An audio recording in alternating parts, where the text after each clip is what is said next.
cek tebasan di Pangkalan Benteng.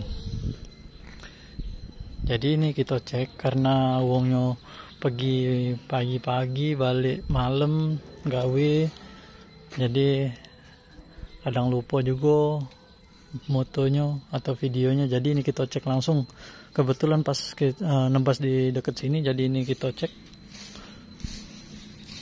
Jadi tidak perlu kate uangnya juga tidak apa-apa, tapi nak nebas itu kita ngasih harga, kita jengok dulu kondisi rumputnya cak mano, serutnya napida.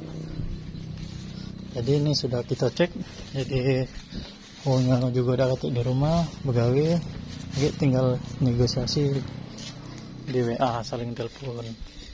Ya itu mudah, tidak harus ada uangnya, ketik uangnya juga tidak apa-apa.